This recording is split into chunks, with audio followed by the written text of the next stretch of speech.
This video talks about prokaryotic and eukaryotic cells. For the cells that you have learned, including animal cells and plant cells, because both of these types of cells contain nucleus, in which the nucleus contains the genetic material or DNA, because they have nucleus, they are classified as one type of cell called the eukaryotic cells. The word eukaryotic can be broken down to mean this.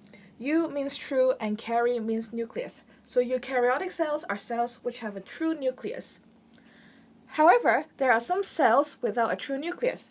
For example, bacterial cells does not contain nucleus. The genetic material is not bounded by nucleus. Because of this, they are called prokaryotic cells. Next, we will take a look at the structure of prokaryotic cells. This is a prokaryotic cell. Its outermost part is a cell wall. Inside there is the cell membrane. Now, the cell wall of the prokaryotic cell does not contain cellulose. Inside the cell, there is DNA, which is the genetic material of the prokaryotic cell. As you can see, there is no nucleus, so just the DNA is lying freely. There is also the ribosomes. So the ribosomes here are also important for protein synthesis for the prokaryotic cell.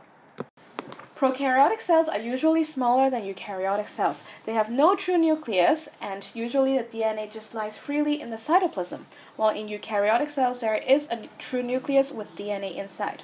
Cell wall may be present or absent in prokaryotic cells, and when they are present there is no cellulose, while in eukaryotic cells, cell wall can be present in plant cells with cellulose or in fungi, which has no cellulose.